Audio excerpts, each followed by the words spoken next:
વાલા દર્શક મિત્રો, આપની સમક્ષ 29/7/2025 નું અમારું અખબાર મૂકી રહ્યા સામના ભ્રષ્ટાચાર કે અખબાર અમારું છે. આ અખબાર મૂકી રહ્યા છે ને એમાં વડોદરા મ્યુનિસિપલ ફંડ બાબતે અમે છાપ્યું છે. અને એસીબી ના ભ્રષ્ટ અધિકારી વિશે એટલા માટે છાપ્યું કે 19/6/2023 ના રોજ વડોદરા કોર્ટે હુકમ કર્યો કે ભાઈ અરજદાર જે છે એને હાજર થનાર શાહેદોને ભાડું ભથ્થું ચૂકવવાનું રહેશે. આવો ખુલ્લો હુકમ છે. આ નીચે સહી છે, આ છાપ્યું છે અમે, બરાબર. અને આ બાબતે હુકમ 19/6/2023 ના રોજ કર્યો. અને પેલા 8મા મહિનામાં હાજર છે. આવો કોર્ટનો હુકમ તમારી પાસે હોય તો તમે કોઈ પણ વ્યક્તિ જોડે બિંદાસ પૈસા લઈ શકો, કેમ કે કોર્ટનો હુકમ છે.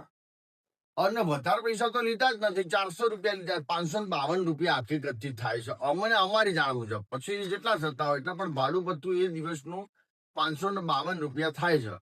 400 રૂપિયા પેલા લીધા. આ કોર્ટનો હુકમ છે, એટલા માટે અમે પ્રકાશિત કર્યું. અમે કોઈ આરોપીની તરફદારી નથી કરતા, પરંતુ એસીબી નો અધિકારી જો ખોટું કરશે તો એસીબી ઉપર તો લોકોનો કેટલો ભરોસો વિશ્વાસ છે.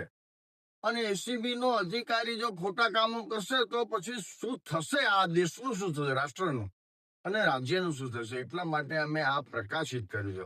અને આ પ્રકાશિત કર્યા પછી ગુજરાતની હાઈકોર્ટમાં, સુપ્રીમ કોર્ટમાં, રાષ્ટ્રપતિ શ્રીને, આદરણીય વડાપ્રધાન શ્રીને દરેકના પેપર મોકલાવ્યું છે. હવે અમારો જવાબ ક્યારે થાય છે એ અમારે જોવું છે. કેમ કે 29/7/2025 અમે આ પ્રકાશિત કર્યું છે. અને 29/7/2000 પ્રકાશિત કર્યા પછી હવે શું નિર્ણય લેવાય છે? કેમ કે શિક્ષણાધિકારી તો આરટીઆઈ મુજબ પણ અમને જવાબ આપતા નથી. કોર્ટે જવાબ આપ્યો છે કે ભાઈ આ મને જો ભાડું ભથ્થું ના મળ્યું હોય તો કોર્ટ આ એક્શન લેવાશે, બરાબર. પરંતુ કોર્ટના હુકમનું અપમાન કર્યું છે. આ કોર્ટનો હુકમ છે કે દૈનિક પેપરમાં જાહેર નોટિસ પ્રસિદ્ધ કરવા બાબતે હુકમ.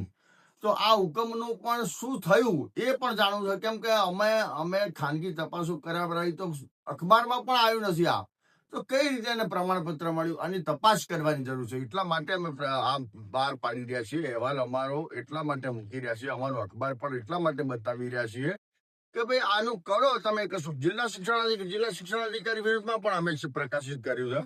કેમ કે જિલ્લા શિક્ષણાધિકારીએ એસીબી ને લેખિતમાં આપવું પડે કે ભાઈ તમે અમારા માણસને પકડો, પણ 1900 નો તો હુકમ છે, કોર્ટે પણ આપવું પડે. કોર્ટના અમે પવિત્ર ન્યાયતંત્ર ને બહુ જ માનીએ છીએ, પરંતુ તે છતાં પણ આ બધું આપવું પડશે.